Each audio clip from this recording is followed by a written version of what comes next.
All right, y'all. We're gonna pick up where we left off yesterday. Like I said, I'm gonna stay on top of the Nolan Wells situation, right? As I hope we all are, because there's definitely some fishy shit going on with his belongings coming up with some other friends, right? And them not reporting this shit. So I'm gonna cover Willie D's analysis on this. I'm gonna jump in with my own 2 cents here and there. Let's see what we can get off. Willie D Live. What's up, family?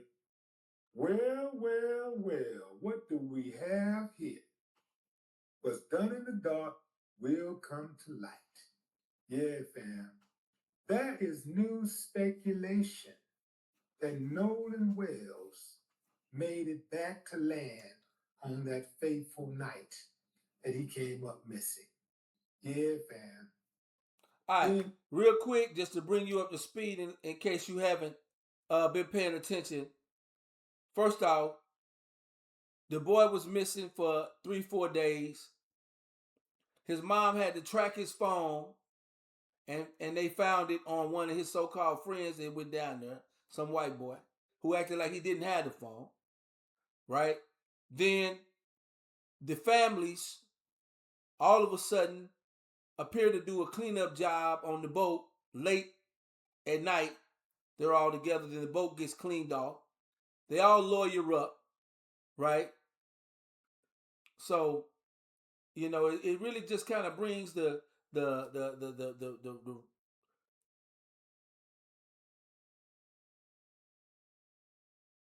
it makes you cautious, right? Makes you suspicious, right?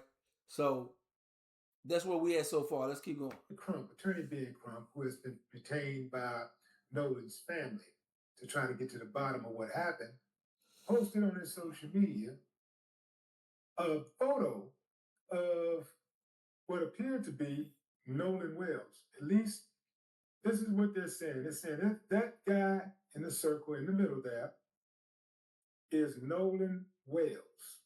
That's Nolan Wells. And man, that's creepy right there.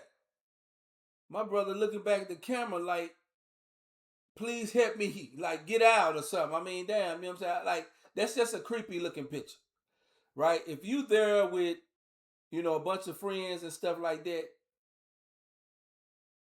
it looked like all of y'all would be facing the camera, laughing and smiling. All these guys are facing the camera up front. No need to say what color they all white. And I thought he was down there with maybe 3 or 4 other white friends. I said some commentary earlier about going places with all white or all Mexican and things like that. People are tribal, right, at their core. So I rarely would go anywhere where I'm the only black. I'm just cognizant of that. Once a big group of a certain group get together, then they start throwing out slick little jokes. They start being disrespectful more than they would be if it was a mixed group. So yeah, this picture don't look right. Being the picture before didn't look right because it was just one brother and 3 white boys. The earlier photos they had, but this damn shit don't look good. This really look like some Get Out shit, right? You got about 20 white teenagers, white 20-year-olds, and he's the only brother having, at the pool party or whatever, with about 20 whites, right? You know what I'm saying? And even him looking at the camera, whoever this is, draped over him, looking like, come on this way in the water. This picture itself don't look good. It just don't look good. Sometimes you got to go with your gut. If I see my son and he sent me a photograph, or a photograph was sent to me and Nolan was my son, and I saw this, and it was before, he came up missing, I'd be like, man, I'm finna come get you. Nah, well, we having fun. Nah, I'm finna come get you. The shit don't look right. Right? It's too many. You don't got no other partners that you know, some brothers there. I mean, I know we ain't in, you know, we try not to be racial and all of that. But the reality of it is, when you get 20 white folks and you the only black, they don't give a damn about you. Like they care, you become the punchline of all the jokes because they figure you can't do nothing because there's so many of them. You know, if this was my son in this photograph, you know, I would, it's cringeworthy looking at it. But if somebody sent me that and it was, let's say it was prior to my son coming up missing, I'm going to get him. I'm coming to get you, son. Don't worry about it. That this shit don't look right. That's 20-1. I don't see now other fly in the milk. Right? Let's go. It is possible that his killer is inside of that pool. One of those people inside of that pool. All of a sudden, out of 21 people, one being black, the brother come up missing. And we're not supposed to think anything along the lines of racism or tribalism went on. Whatever fight broke out initiated from their disdain, dislike, or dehumanizing of him because he was black. It is possible is his killer. Yeah. So check this out, family. This is a message that was posted on social media by, and I'm going to try to say her name as best I can, Alicia Spencer. Bro, No didn't get into a fight at the island. It was our friend No and Wyatt did get into an altercation right after that, not even 10 minutes later, because Wyatt took his phone and Evan was trying to be hard. Nolan definitely screaming, "Give me my effing phone back, NIGGA. What's wrong? What the hell is wrong with you?" So they all calmed down. So that's when we head to Evan's house because he was throwing a pool party. So yes, No came to the party, and yes, we was drinking. But Wyatt and Evan and Morgan and Andrew was really high. And I think they was trying to get Lucy and Natalia to try some as well. But yes, they got into it again at the pool party. It didn't end until almost 1 a.m. I know Evan's mom kicked us all out once they started fighting. It was Andrew and Evan and Wyatt, and Warren was basically recording and laughing, saying, "Get him, get him." And all right, that sound fucked up. But let me put a pin in it right here. Okay, she mentioned Evan's mom. Evan's mom need to be brought in. All right. Evan's mom obviously allowing them to be, as I know, underage. They underage to be drinking, right? The group is said to be between 18 and 20. Nobody's over 21. If they are some over 21, most of them wasn't over 21. So she wasn't monitoring the underage drinking, as well as high off what? Right? Evan mom, one of these old friendly ass moms that like to fuck with teenagers. That's what type of mom I'm getting from Evan's mom, because Evan and Morgan and Andrew from this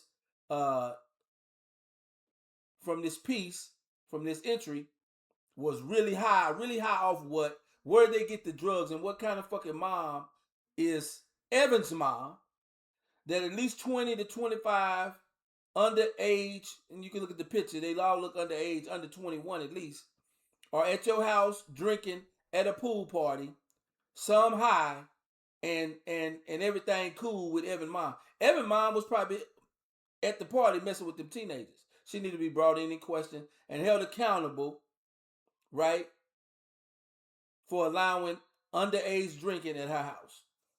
I could hear was No screaming, "Mom." So yes, I tried helping. Then his mom come out screaming, yelling, drunk, make us leave, and was saying she was going to call the cops on us if we didn't leave our house.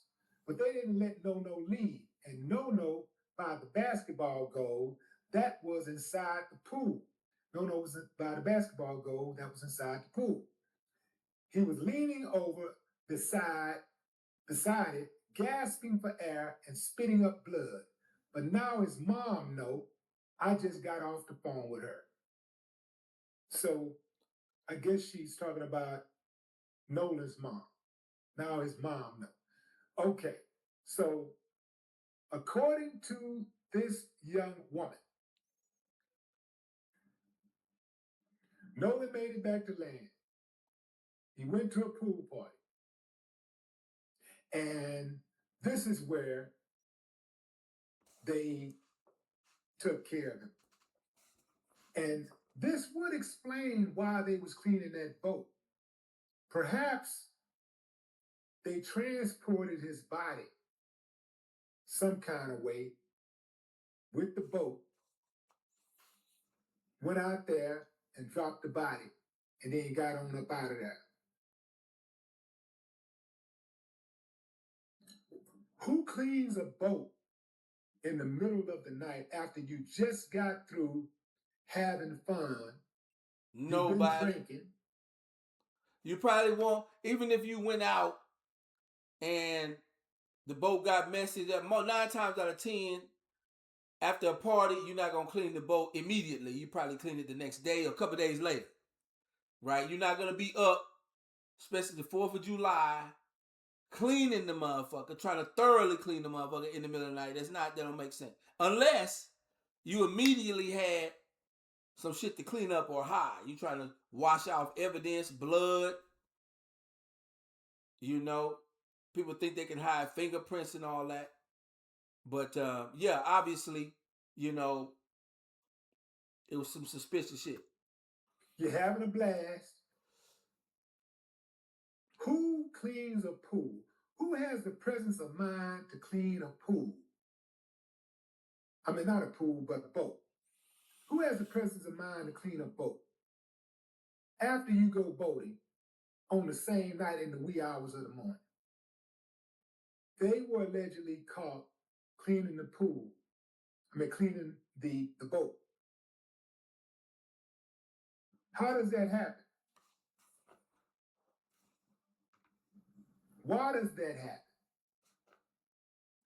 I absolutely believe this story that this young lady is telling, because why make something up that elaborate? Who was that? What was your name? Oh, your tablet. Okay.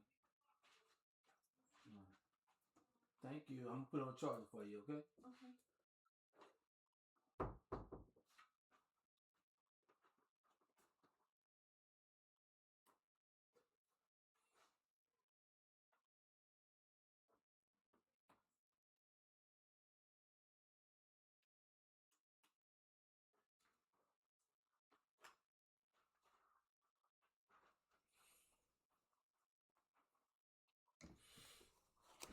And I'm back.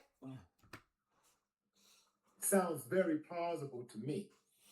And it is consistent with that type of behavior. So, it looks like Nolan's friends did kill him after all. That's what it looks like. Looks like his friends killed him. Looks like his friends killed him and tried to pull a fast one on us. All right, now that we're here, and we basically, there is no, really, hardly any escaping, you know, what may have happened or what happened, or how all of a sudden this brother disappears while y'all are out hanging out. 1 second. What? Who is it? They pulled the old...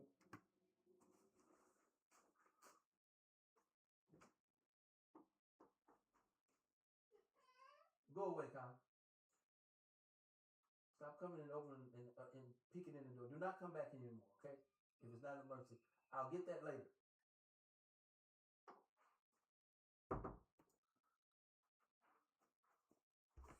Oh, Lord. Bait and switch. Like I was saying, now that we know for sure, basically, by preponderance of evidence, something happened with him while he was with those guys. And they need to be held accountable. Right? For murder, assault, cover up, and all of that. So now we know that it's inescapable that he went missing on their watch. And so how we gonna deal with it?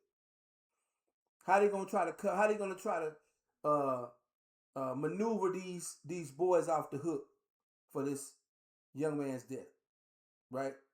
So this is our job to stay on top and be paying attention to what, they're doing down in Mississippi.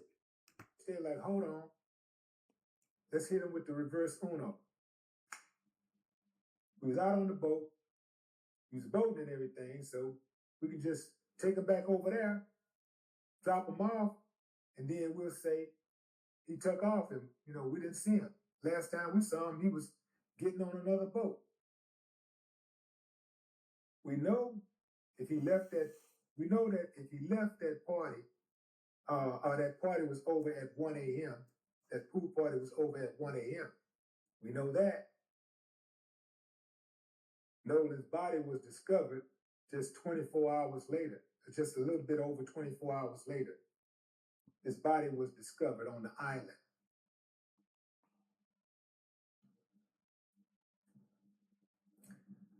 And then if they do convict any one of the boys, what's the sentencing going to be like? So that's another thing to pay attention to. Try to get a light sentence. What? Right slap on, I don't know. How are they going to try to wiggle this situation or wiggle these boys off the hook? Right? Once again, that's for us, the public. Since we have communication and we got social media, that's for us to stay on top, right, of this, and don't let this young man have died in vain. Family, the authorities have already started helping them cover this up. Once the authorities make up their mind that they're not going to solve the case, they're not going to solve the case. It would take an outside law enforcement entity, for example, the FBI, to come in and investigate and get down to the bottom of it. That's not going to happen with this administration. This administration has made it very, very clear, abundantly clear, that they do not value Black life. So do not look forward to these dudes who are in office right now putting the FBI on this case and solving the case. Oh, they'll go in like they're doing something, yeah. But I'm talking about going in and resolving this case, like bringing people in, questioning him. That's all they really got to do if they really want. And I'm sure they're doing that. As I said, they don't like competition. They want to know who the killers are in their communities. So, and they just want to know who the killers are, just so they can know, so they can have something on the killers. Just in case they need to pull a file down the line. Yo, remember that Nolan Wells case? We know what really happened, right? So you might want to cooperate with us right now in this particular case. Or you might want to just look the other way while I handle my business with your mama or your daughter or your girlfriend. You might want to look the other way and bite down on the pillow as I have my way with you.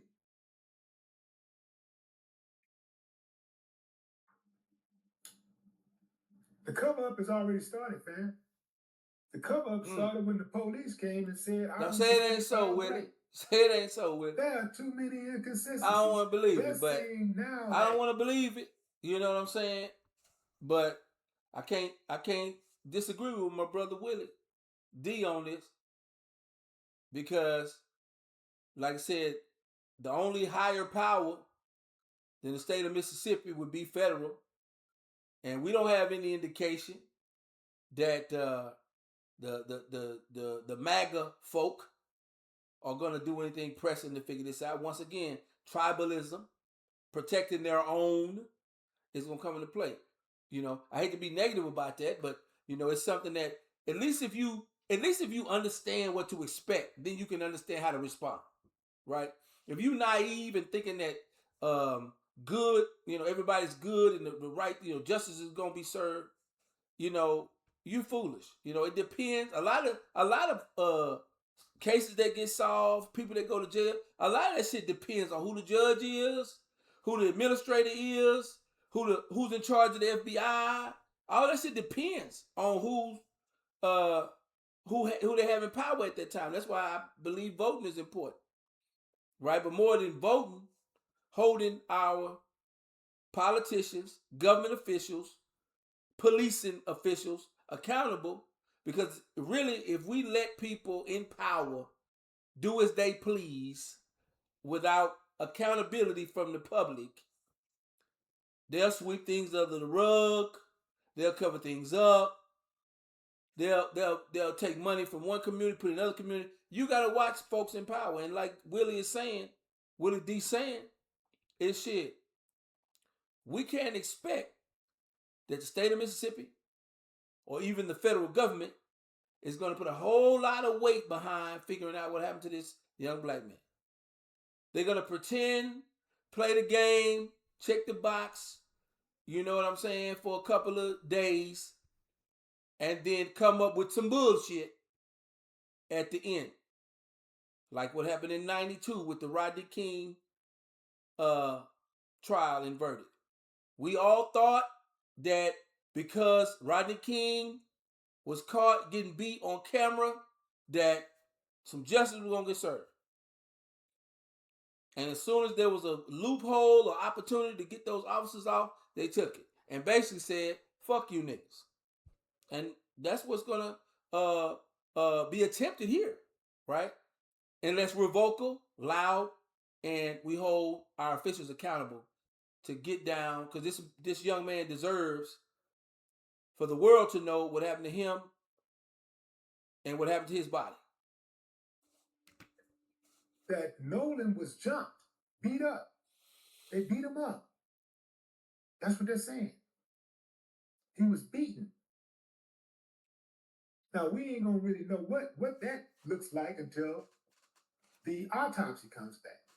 And from what I understand, there's an independent autopsy being conducted, financed by Colin Kaepernick's nonprofit. So that's a good thing that it's independent, because you absolutely cannot trust one coroner in the state of Mississippi. I wouldn't. I absolutely wouldn't. Mississippi? Man, Mississippi is proud of being backwards. Mississippi is proud of having outlaws. They're proud of their corruption. They don't even try to hide it. There ain't no way I would come. And listen, God bless to anybody that's from Mississippi. I know brothers from Mississippi. So, you know, it's just the history of corruption, racial corruption, for all the way from the governor's office all the way down. So, you know, when it comes to, if I was born there, I'd get out of there quick as possible, really. Mississippi, Alabama. Now, I'm from Texas, and some would argue Texas ain't much better, right? But yeah, certain parts of the country are proud of the fact that they still have basically sundown towns and things like that. They're proud of keeping their thumb on certain people, and certain people know their place and things like that. You think it's not like that in 2026 until you go down and visit. And you stay there a while and you realize, man, listen, it's a whole other type of thickness in the air when it comes to this type of racial tribalism down here. So I don't know why, you know, in this situation, this brother, he may have been from Mississippi his whole life and was thinking that, you know, it's perfectly okay. I don't know why this brother thought that it would be safe to just go around either some high school friends or whatever. Maybe he knew a few of the guys and then there was a bunch of other guys. I don't know. And I'm not blaming Nolan for the unfortunate situation. I'm just saying I would have had my radar up, right? If there was just, if it's a mixed crowd, you kind of like, okay, it's some other blacks, it's some Mexicans, blah, blah. But if it's just all white and then me, I got to go. I'm calling my other partners, right? And we're going to go elsewhere. I'm not going to be here and it's just me. Regardless of how tough you think you are, when it's a gang of people and just you, the atmosphere changes. The temperature changes. All of a sudden, they shoot little insults at your way because they feel like you can't do nothing about it, right? They insult. That probably led to an insult. That probably was what led to the fight. I'm sure they called him the N-word or some type of monkey came out that they probably hadn't done before when it was just him and them. But now that it's him and 3-on-1 or 4-on-1 or however many other people was at the party, you know what I'm saying? All of a sudden now it's like, hey, did you hear that one about the nigger and the basketball? You know what I'm saying? And they're making all type of Negro jokes, and they're like, hey man, I don't like that. I don't play that. Ah, come on, man, lighten up. You know what I'm saying? They tell you to lighten up, and they just keep on bombarding you with insults, right? I don't know exactly what happened, but I can surmise something happened to one of them white boys was showing off in front of his friends, and because you didn't have no backup, it escalated. On law enforcement in Mississippi giving me justice. They do not do anything to give black people relief, justice, fairness. Black people, hell no. They are there to give you hell and charge you rent and make sure that you face obstacle after obstacle after obstacle. That's why if you do find a person in Mississippi who is progressive, who's getting money, who is prominent, they're either one or two ways. They're either a coon or they just a bad mother, shut your mouth. And all you Mississippians out there, you know I'm telling the truth. If you find a prominent black Mississippian, they're either going to be a straight up coon, a Sambo. They either have to be one of two extremes. They have to be a total sellout in order to get any level or image of success in a state. So they basically just a puppet, right? Or on the extreme, you know what I'm saying? You got them hardcore Southern Baptist preachers that don't take no shit. He might come out of Mississippi, but that just shows that you have to be one of two extremes. You can't be nowhere in the middle. You have to be extremely pettable, like a coon, or you gotta be a bad motherfucker to where they know not to play with you. And those are all the personalities I seen out of Mississippi. I know a brother from Mississippi, but motherfuckers knew not to play with him because he knew the stakes down there, and he carried that with him. Are they just going to be a bad, shut your mouth? Because they got to be. They got to become, because of the jungle they in, because of the odds they're against, they got to become, a very serious, very no games, play no games with them, right? They have to become the type of person in order to, rise in a state like Mississippi. And to those out there in Mississippi who fit the latter, man, I salute you. Because I know what I don't really know all the way, but I can only imagine what you have to go through. From law enforcement to the courts, to the permits departments, to survey departments, to the HOAs. I know, man. I know. Because I know how they set up. I know how it's rigged. I know how it's set up. This is a cold-blooded case right here, man. Can you imagine hanging out with your friends, and then you get into a fight? Let's say one of your friends snap. Yeah, none of these boys are over 21. Even from this picture right here, even if it was, like I said, they had that pool party they went to at their boy Evans' house. But none of these boys are over 21, 19 and 20. So drinking, I don't know if there's alcohol in their hand, but it look like alcohol, drugs, period, right? Regardless of age, right? And so for somebody's mom to allow a bunch of underage drinking at her house is negligible right there. She should be brought in for negligence immediately. So it's a lot of arrests that could already be made. The boy that had Nolan's phone and they had to track it and find it, he should be arrested already. Shouldn't be no, we waiting, we don't have any suspects. It's a person of interest. Now he should be arrested and questioned as to how and why he would have the young man's phone, and another one of the friends had his keys, trying to hide him at their house. End up dead, and all the rest of them stay quiet. Everybody remain quiet. That's a Looks shame. That picture right there is so eerie. If that don't look like the poster for Get Out, the movie.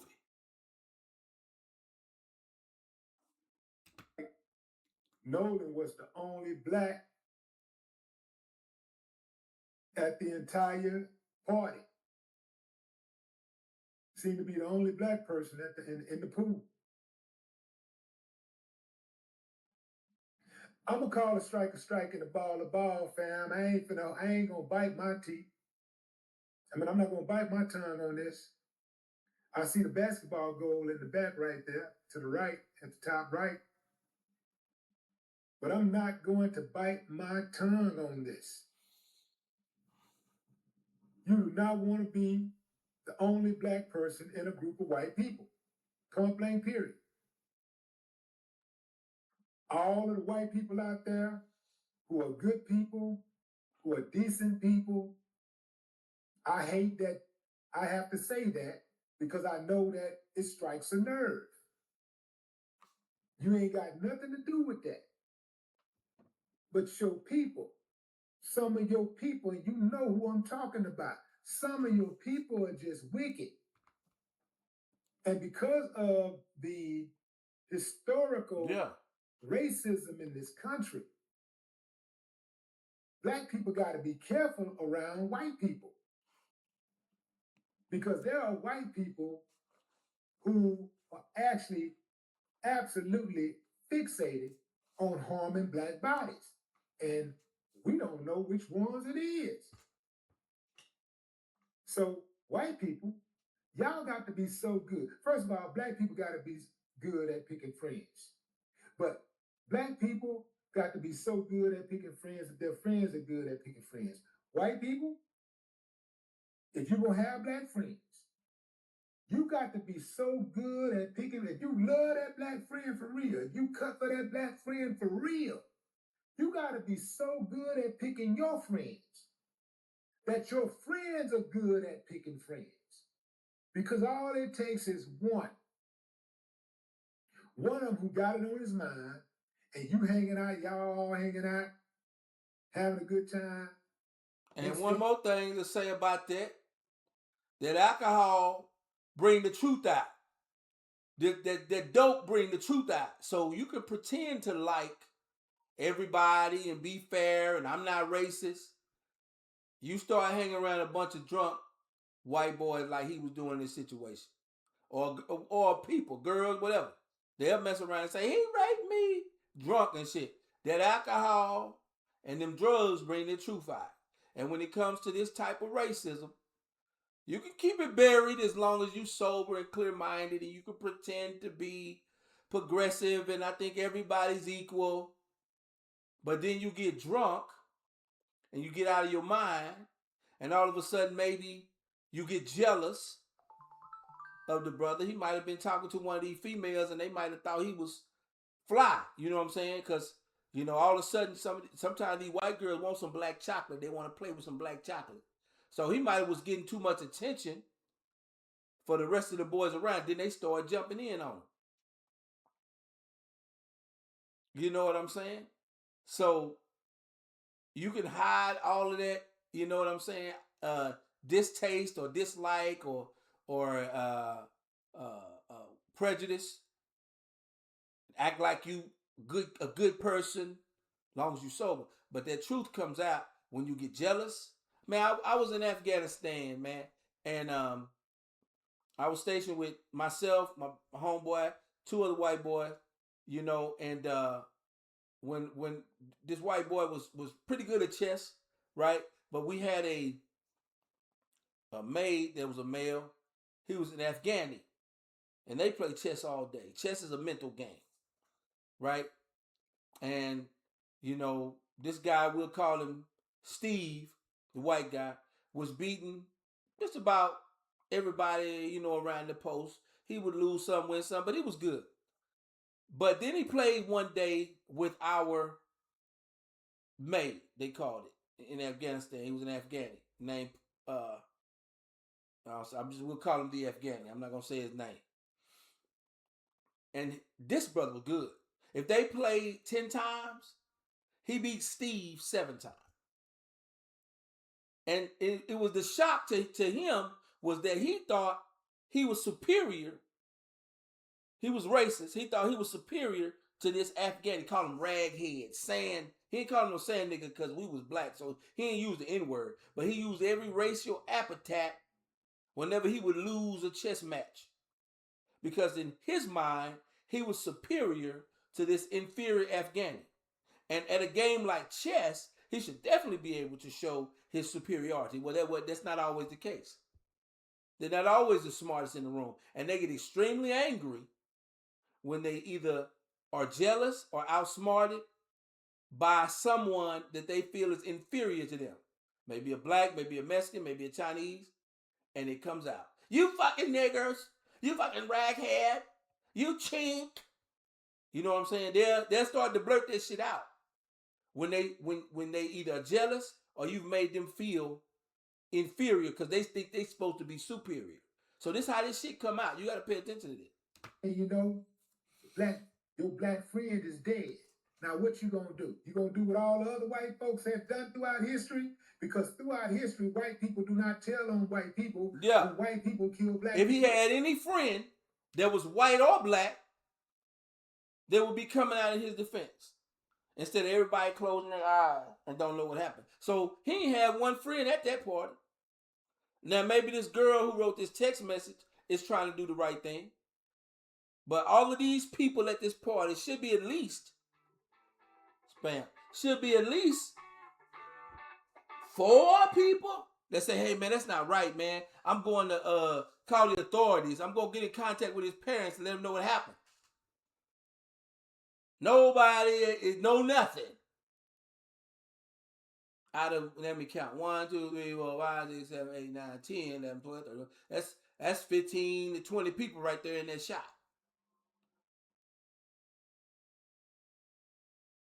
And he in the middle looking back like, help, please, help.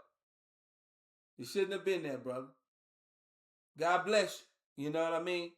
I'm not trying to, make light of the situation or blame Nolan for being in the picking to be in the wrong place at the wrong time. But this picture scares the shit out of me.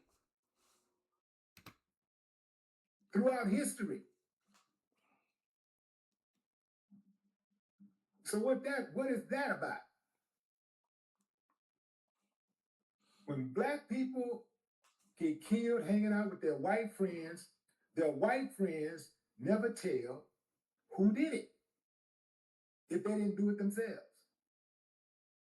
They never tell. They stick to the code. So this is a matter of life and death. This ain't got nothing to do with trying to protect nobody's feelings.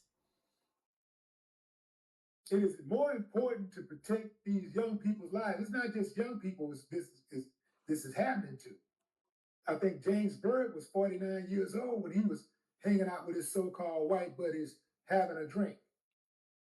And they tied him to a pickup truck, to the back of a pickup truck, and drug him until his bones slipped out of the ropes. Yeah, if y'all ain't familiar with that. That happened in 1998 in Texas. Right? Group of white friends buddy up to a black man who, by some accounts was a little bit, educationally slow, but nice and friendly. They buddy up to him, buy him drinks, get him drunk, or they all get drunk.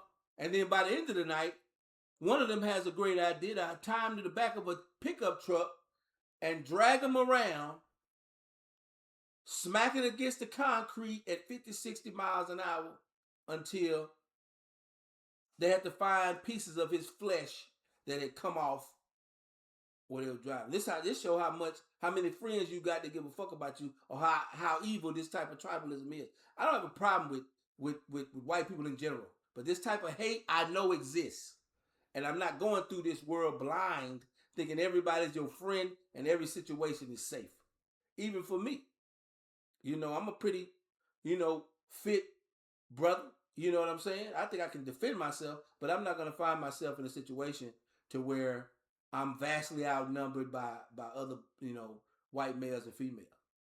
Just ain't going to do it. I'm going to go home, call me an Uber, I'm out of here. Right? It's the safe thing to do. And it's important to have this conversation because Nolan is about 19, and we have the conversation come up almost every generation with racism is exterminated. There's no more racism. It don't exist no more. Stop thinking that. Like I said, whether you call it racism or tribalism, it always exists. It can be here in the United States. We're a young country, so we have our bullshit here. But look globally around the world. Whether it's Sunni and Shiite and Jewish and Arab, whatever may have you, people hate people for religious reasons, for color reasons, for economic reasons.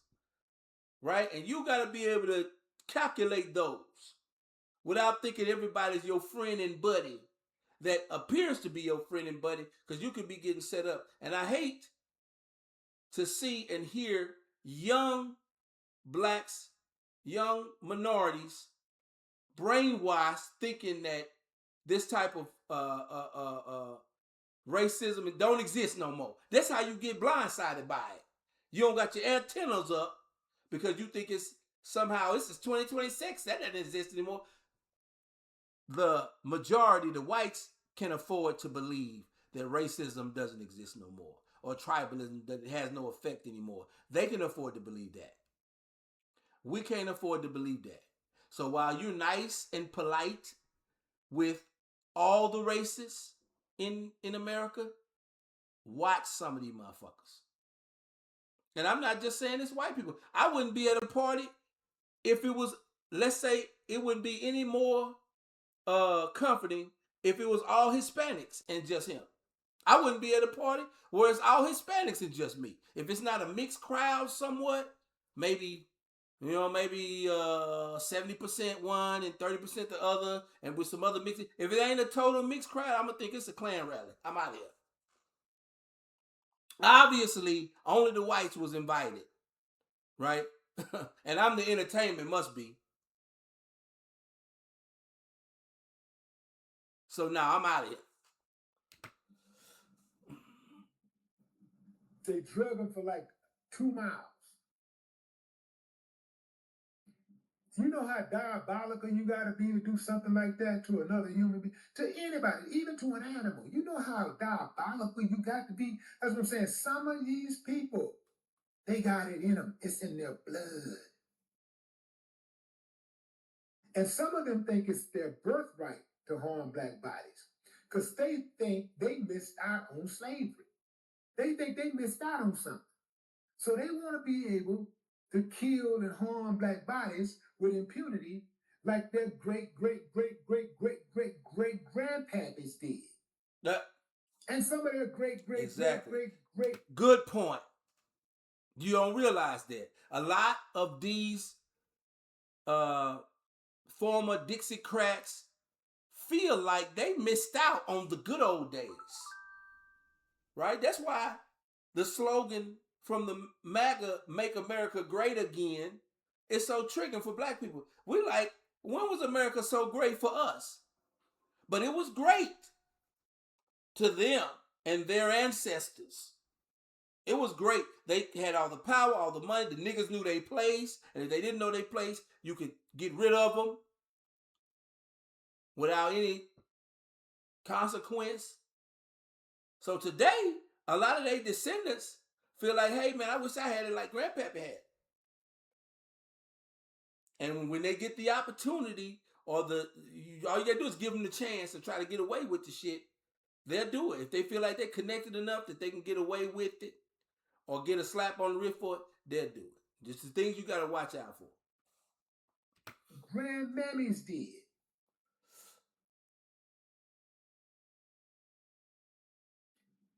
The mother who was over that party, whose house that was? Where was she when Nolan was getting beat up and screaming for his mother? Where was she? Where were the other adults? Look at how many people are in that pool.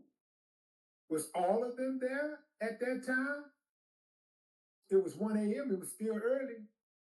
I suspect that at least most of them were still there.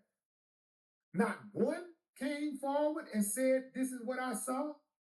That looked like it. I keep coming back to this photograph. That looked like a goddamn hanging party.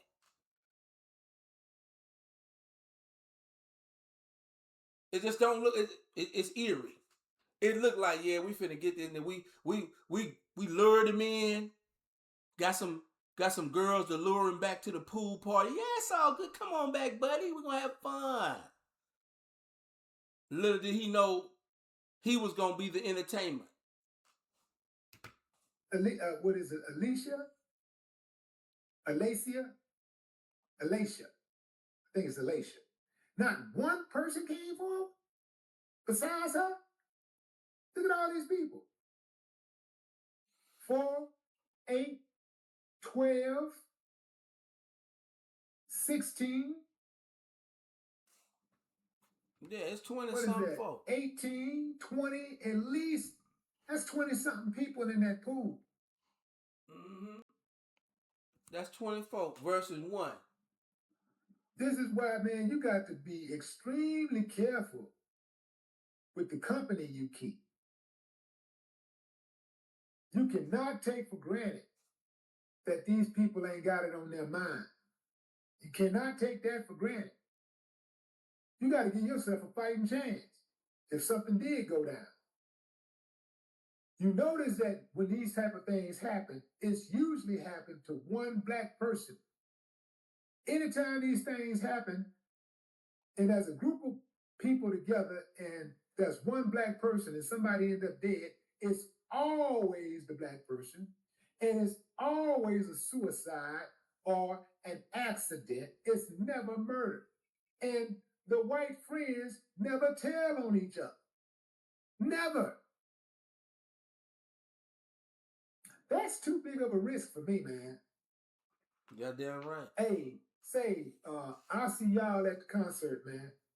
Yeah, see y'all tomorrow. Who gonna be there? You having a party at your house? Oh yeah, who gonna be there? I need to know.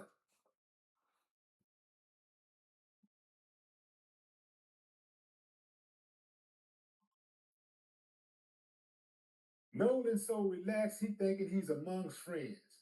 He's just having No, he don't look relaxed. I mean, that's kind of a grainy photo, but he don't look like, just even from looking at the posture, he don't look like he looking at the camera smiling. Right? These folks is facing toward the camera. It's 1, 2, 3 of them facing the other way, having a private convo. He looking back like, what's going on? He don't look relaxed to me. Time he thinks he's among friends. He looked like at this point he might have got the feeling that he was in trouble. You know, maybe they went out far away from the island. He didn't have a ride. I don't know about Uber and things like that. Obviously, at some point, he couldn't find his phone. So at some point early in the night, they got his phone from him. So who's to say they didn't take his phone a second time? Obviously, they did, because they had to find his phone on another one of the people there. They had to track it. So obviously, the brother didn't have control over his phone. He's probably not in the pool with his phone. At this point, I think he realized I might be in the wrong place at the wrong time. And then, you know, just understanding human body language, it don't look like he feel comfortable there. He's already had a fight with one dude about his phone. This would have been earlier in the day. This is later. Obviously, he doesn't have total control of where his phone is at, because, you know, we know that because later on they had to find his phone on probably one of these boys. They had to track it. So obviously they fucking with him all night, playing with his phone, taking his keys. Here, come get it. Oh, I ain't got him. Jimmy got him. You know, obviously they fuck with him and his phone all night. So it becomes a tense situation, right? And then I think at this point he realizes I'm outnumbered, and you know, I mean, I'm out of spot. I'm out of play.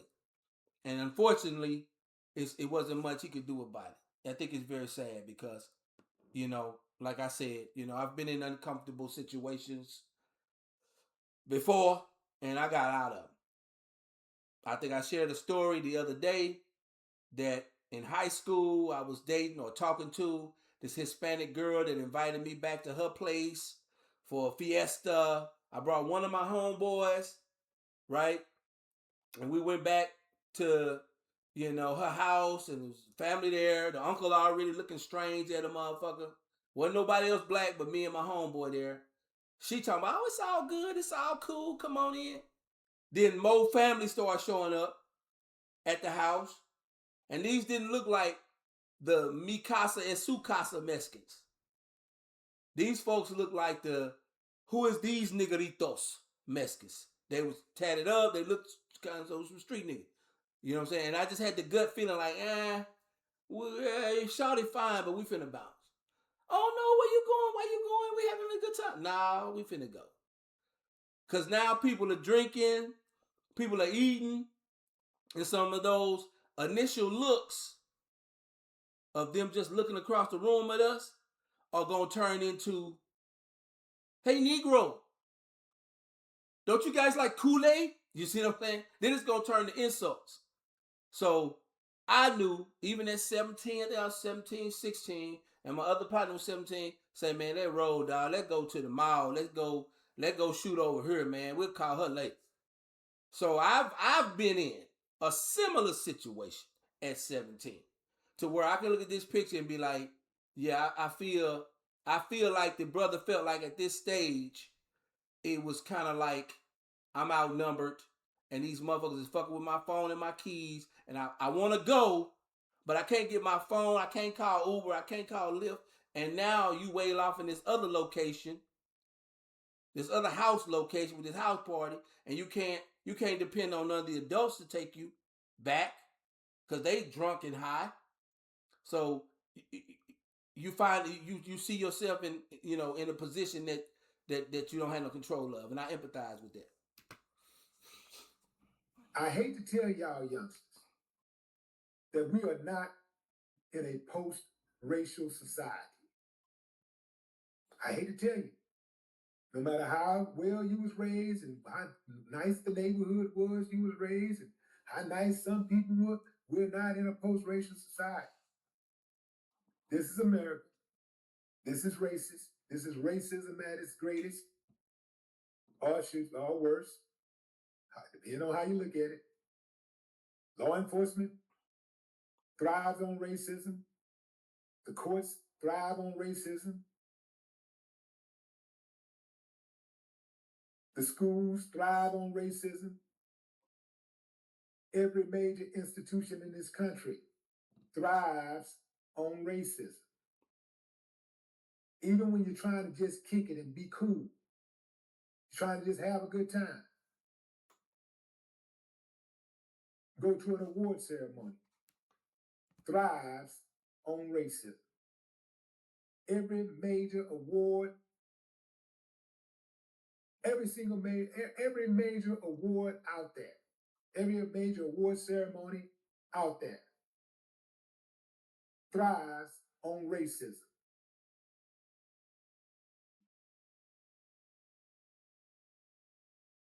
R.I.P. Nolan Wells.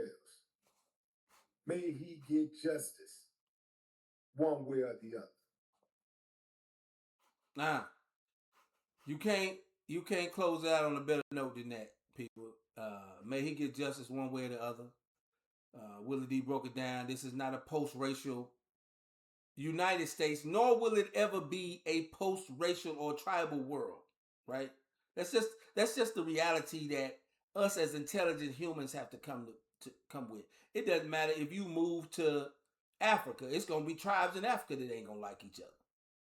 So we gotta get out of the mindset of burying our heads in the sand and believing in the idea that everything is puppy dogs and rainbows. You got to be aware. You got to be aware of your surroundings, and you got to be aware of the people you with. Are they your people or are they not your people, regardless of color? But when it comes to color, if you're somewhere and it's 20-1, or 19-1, or 15-1, and not one mixed skittle is in the bag, then you find someplace else to be. You call you a cab, you call your dad, and it looks like I said, the brother didn't have control over his phone, so it might have been something that was too late. I don't know, but you don't go. Who gonna be over there? It's just gonna be y'all and all that. Nah, I ain't going. So once again, rest in peace. I'm gonna wrap up on this. Y'all leave the comments. Let me know what you think. How your heart is feeling on this. And next time.